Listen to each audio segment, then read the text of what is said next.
السلام علیکم ورحمۃ اللہ. وعلیکم ہم وعلیکم السلام ورحمۃ اللہ وبرکاتہ. ہم پیام حق کی طرف سے آپ کا ایک انٹرویو لینے کے لیے آیا ہوں. میں اردو اچھا نہیں ہے لیکن اگر اردو سوال عربی میں بھی ہو سکتا ہے آپ جو آپ کے مناسب سے دے گا.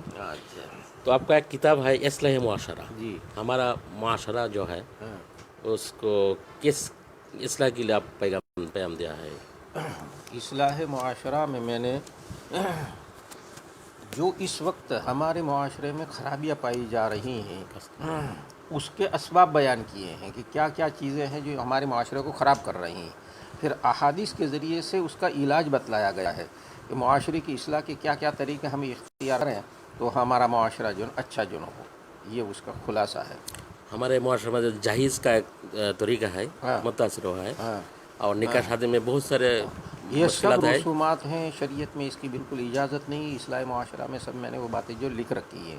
جہیز ہے, اسی طریقے پر سود ہے, یہ سب چیزیں ہمارے معاشرے کو جو خراب کر رہی ہیں. اس لیے اس میں پوری تفصیل احادیث کی روشنی میں نے بیان فرمائی. کتنے صفحہ پہ ہیں؟ تقریباً 300 صفحات پر جو ہے. تو یہ تو اردو میں ترجمہ بھی ہوا. آپ کے پاس کوئی کاپی پوسا؟ اردو میں اس کا بنگلہ میں ترجمہ بنگلہ میں ترجمہ ہو. میرے پاس اس کی کاپی نہیں ہے. دی تھی ایک صاحب نے لیکن پھر میں نے یہیں چھوڑ دی تھی کیونکہ میں بنگلہ تو جانتا تھا. بنگلہ میں کسی نے اس کا جو ہے ترجمہ کیا ہے اصلاح معاشرہ کا. اور آپ کا اور ایک کتاب ہے آداب اذان و اقامت. جی ہمارے جس طریقہ پہ اذان دیا جاتا ہے ہمارے دیش اور جی ہندوستان میں جی دعوت الحق کی طرف سے کہا جاتا ہے کہ صحیح سنت کی طریقہ پر نہیں ہے. تو آپ اس اذان اور اقامت کی کیا ادب بتایا ہے اس کتاب میں؟ میں نے اس میں وہ مسئلہ باقاعدہ لکھا ہے. آداب اذان و اقامت میں یہ مسئلہ لکھنے سے پہلے میں حضرت مولانا ابرار الحق صاحب کے پاس گیا. ان سے میری ملاقات ہوئی. 1 گھنٹے تک جو ہے میری گفتگو جو ہوئی. وہ جو کہتے ہیں کہ یہ جو کھینچا جا رہا ہے یہ صحیح نہیں, لیکن فقہا نے اس کی اجازت دی, اس لیے 7 الف تک اس کو کھینچ سکتے ہیں.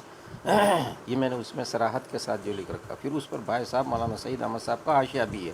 انہوں نے بھی میری بات کی جو تائید کی ہے. اور اس سے پہلے میں مفتی محمود حسن صاحب سے بھی اس موضوع پر گفتگو کر چکا ہوں. انہوں نے بھی میری بات کی جو تائید کی تھی. تو آپ جیسے کہ سبق میں آخر میں بولا آپ محمود حسن دیوبندی جی جو فتح محمود کا جو کتاب ہے اس کی نسبت کر کے اس کا طالب علم ہے, آپ تلمیذ ہے. جی جو فتح محمودیہ ہے نا, فتح محمودیہ, وہی مفتی محمود صاحب میرے استاد ہیں. تبلیغ اور جماعت و تبلیغ کے بارے میں ان کا نظریہ کیا تھا؟ اور کن آپ کا جو کن کا نظر مفتی محمود مفتی اس وقت یہ اختلاف ہوا ہی نہیں تھا. علماء دیوبند تبلیغ کو جو ہے جائز جو قرار دیتے تھے اور اس وقت یہ اختلاف جو تھا اس لیے اور جو اختلاف ہوا اس میں ہمارا طرز کیا ہونا چاہیے؟ جب ان کا جو فتویٰ ہے اس پہ رکھنا چاہیے. ہمارا طرز یہ ہونا چاہیے کہ ہمیں کوئی بھی کام کرو, چاہے مدرسہ کھولو, دعوت و تبلیغ, اتباعی سنت کو پیش نظر رکھنا چاہیے. قرآن و حدیث کی ایسی تشریح نہیں کرنی چاہیے کہ جس کی وجہ سے قوم جو گمراہ ہو جائے. قرآن و حدیث کی ایسی تشریح کرو جو متقدمین نے جن کی ہے, مفسرین نے کی ہے, محدثین نے کی ہے. اس سے ہٹ کر کے کوئی تفسیر جن کرنا یہ امت کو گمراہی میں مبتلا کرنا.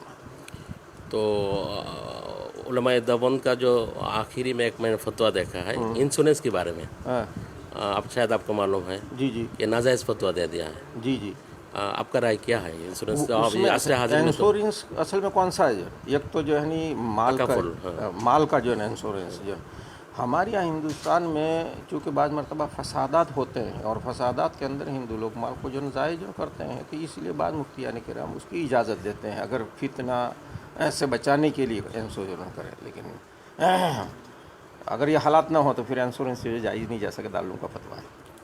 اور اس بارے میں اب فتویٰ دارالعلوم دیوبند کا مرتب بھی ہے. جی میں مرتب ہوں. تو اس کے بارے میں کچھ ہم کو معلوم کرنا چاہیے. کتنا جلد پر ہے اور کس طریقہ پر مرتب کیا جا رہا ہے اور کیوں؟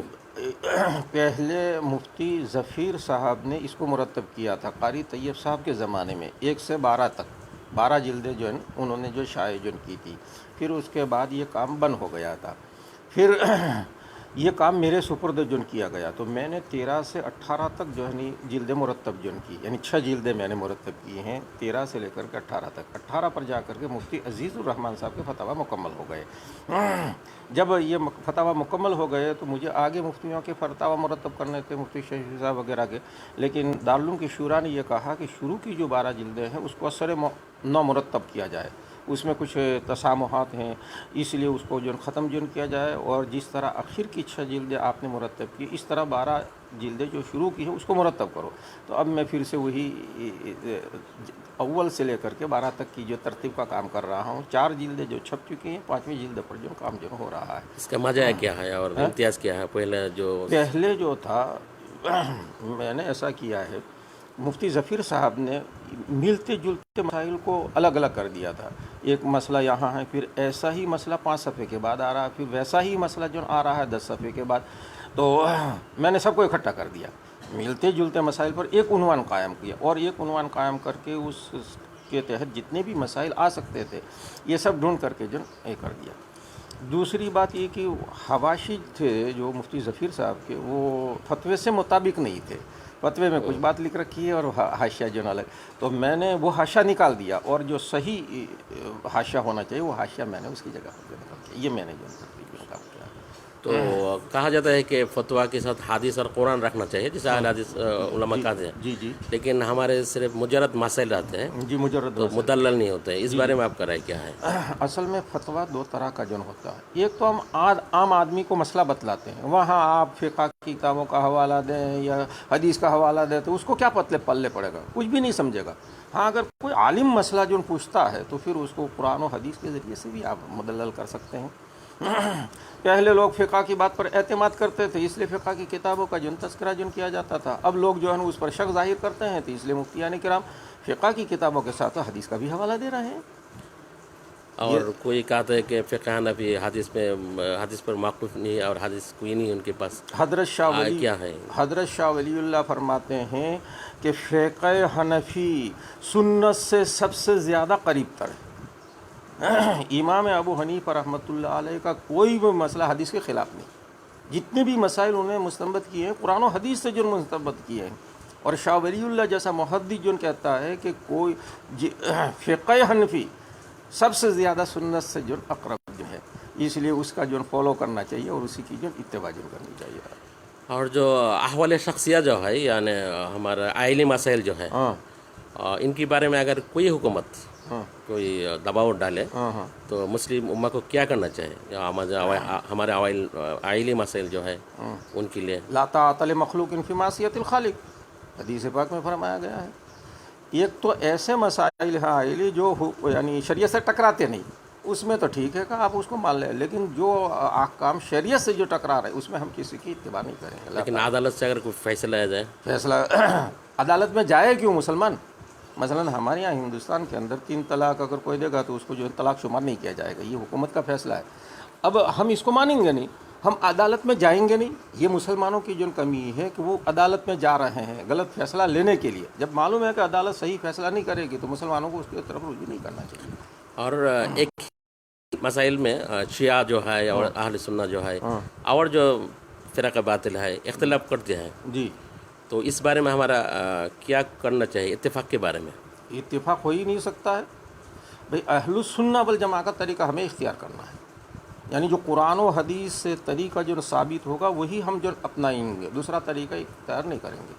قرآن کریم میں ہے وَأَنَّ هَذَا صِرَاطِ مُسْتَقِيمًا فَاتَّبِعُوهُ وَلَا تَتَّبِعُوا السُّبُلَ فَتَفَرَّقَ بِكُمْ عَنْ سَبِيلِهِ۔ تو ہم دوسرے جس کو ہم کہہ رہے ہیں کہ قرآن و حدیث کے مطابق نہیں ہے، ہماری سمجھ کے اعتبار سے جو طریقہ قرآن و حدیث کے مطابق نہیں ہوگا ہم اس کو اختیار نہیں کریں گے۔ تو قرآن و حدیث کے مطابق جو طریقہ ہوگا اسی کو ہم اپنا اتفاق کا کیا بنیاد ہونا ہے؟ ہمیں کہا جاتا ہے کہ علماء کے آپس میں اختلافات ہیں، اس کا اتفاق کیا بنیاد ہونا چاہیے؟ نہیں، اختلافات ہیں لیکن اختلافات 2 طرح کے ہیں۔ ایک تو اہل حق کے درمیان میں ہے، یہ اہل حق کے درمیان میں ہے تو مل جل کر کے ہم بیٹھ کر کے طے کر سکتے ہیں اور کسی ایک بات متحد ہو سکتے ہیں، لیکن اہل حق اور اہل باطل کے درمیان میں جو اختلاف ہے وہ تو حق و باطل کا اختلاف ہے، اس کو کیسے جو ختم کیا جائے گا؟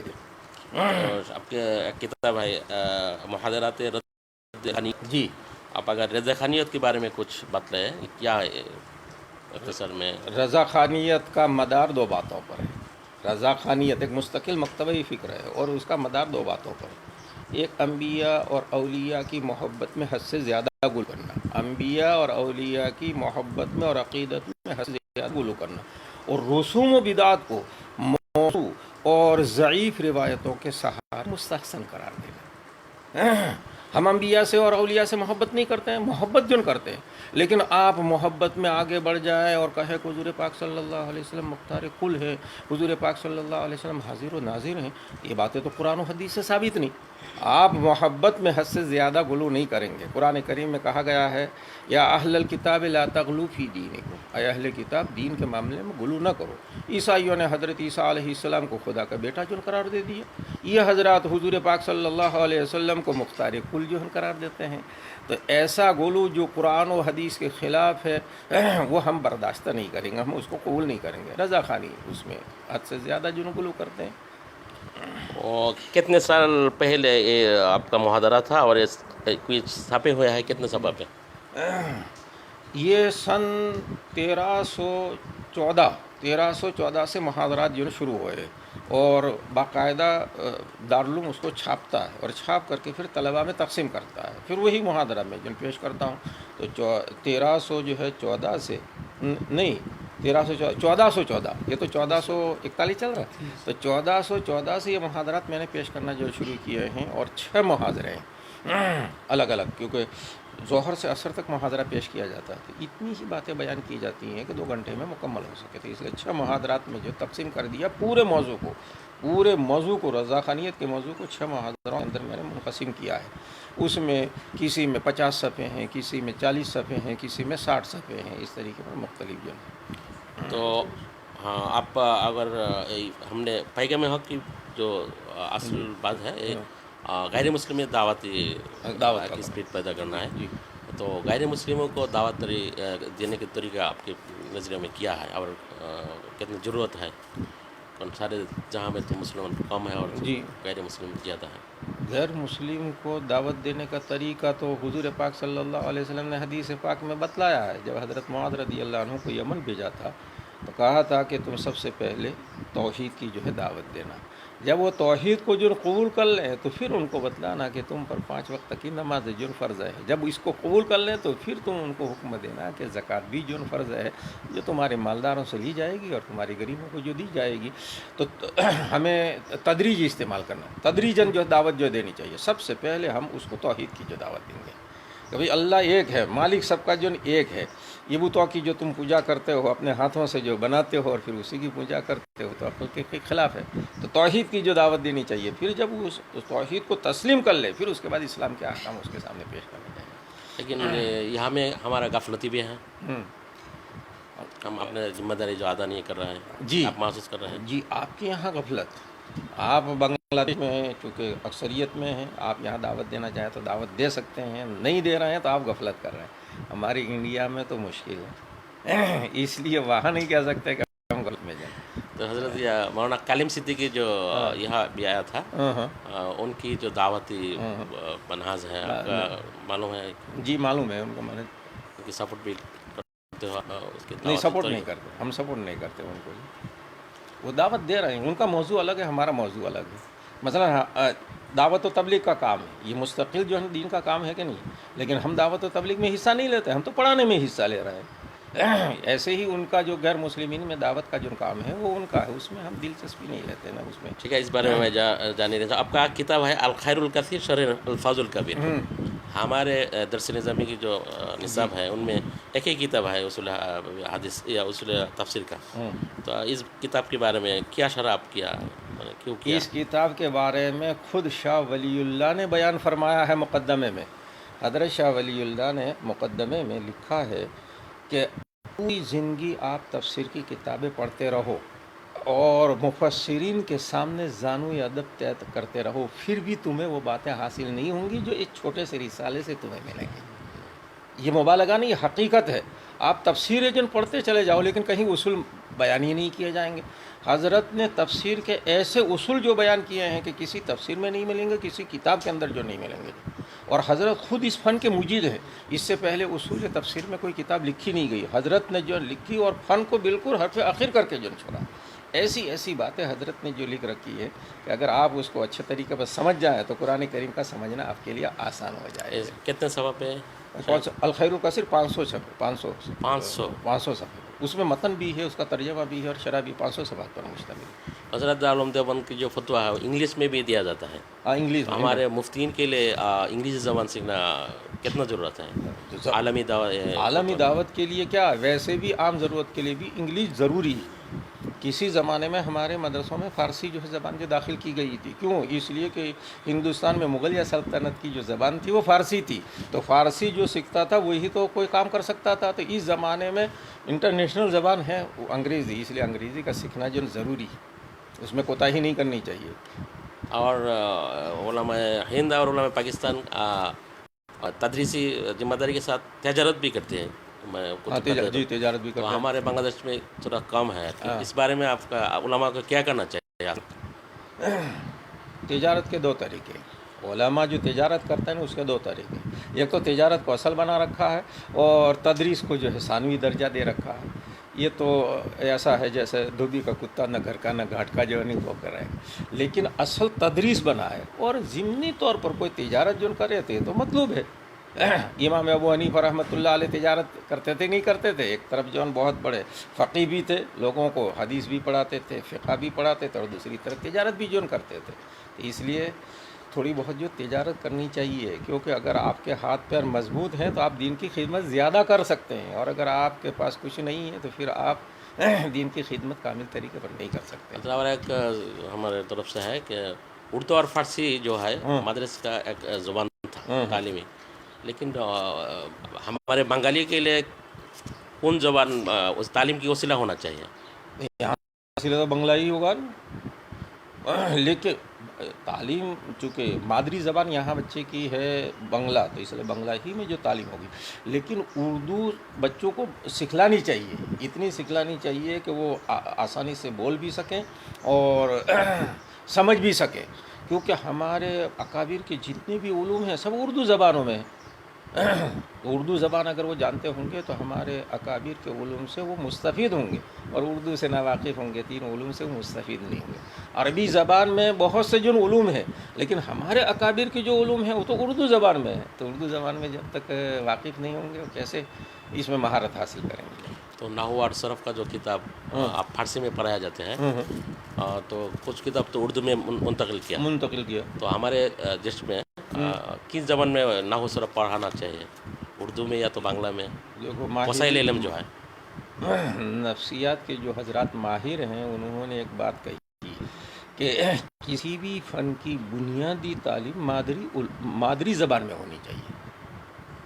فن کی بنیادی, پھر آگے تحقیقات ہے وہ تو آپ کسی بھی زبان میں, لیکن جو بنیادی تعلیم ہے وہ مادری زبان میں ہونی چاہیے. کیونکہ مادری زبان میں ہوگی تو بچہ سمجھے گا, اور اگر مادری زبان میں نہیں ہے تو کیسے جو سمجھے گا. تو اس لیے ہمارے یہاں اردو چونکہ رائج ہے, اردو بچے جو ہے بولتے ہیں, ان کی مادری جو زبان ہے, اس لیے وہ صرف اور نحو کی ابتدائی کتابیں اردو میں کی گئی. آپ کے یہاں بنگلہ جو ہے مادری زبان ہے, تو بنگلہ زبان کے اندر جو یہ صرف اور نحو کی کتابیں ہونی چاہیے. تو جو میڈیا ہے دارالعلوم دیوبند تو میڈیا سیکشن جو ہے, اور فی الحال جو محتم ہے وہ بھی اس کا اہمیت دے رہا ہے. تو میڈیا کی دعوت کی انجام کے لیے میڈیا کی آپ کا کتنا ضرورت محسوس کر رہا ہے؟ الیکٹرانک میڈیا اور پرنٹ میڈیا جو ہے, اور جو مجلہ ہے. دارالعلوم جہاں تک ہو سکے میڈیا سے جو بچتا ہے, لیکن کوئی آ کر کے سر پر جو ہے پڑ جائے تو پھر تھوڑا بہت جو بیان دے دیتا ہے. میڈیا میں زیادہ پھنسنا نہیں چاہیے مدارس والوں کو جو, کیونکہ سیاست الگ موضوع ہے. میڈیا والے ہیں سب سیاست سے جو ہے تعلق رکھنے والے, ان کا موضوع الگ ہے, ہمارا موضوع الگ ہے. تو اس لیے میڈیا میں زیادہ جو ہے نا بات بھی نہیں کرنی چاہیے اور زیادہ گھسنا بھی نہیں چاہیے. آپ کا آواز رکھتا ہے دنیا کا فنا ہوگی جی, تو اس بارے میں دنیا تو فنا ہوگا, لیکن کوئی کار بھی کر رہا ہے, کوئی دجال کو مغربی طاقت کو کہتے ہیں, اور بہت کچھ کہتے ہیں. اس بارے میں آپ اس کتاب میں کیا لکھا دنیا کا فنا ہوگی؟ یہ سب حدیثوں کے اندر موجود ہے, اس میں ہمیں کچھ کہنے کی ضرورت نہیں. یہ تو آنے والی باتیں ہیں, آنے والی جو باتیں پیش آئیں گی اسی کو تو جو ہے علامات قیامت جو کہا جاتا ہے.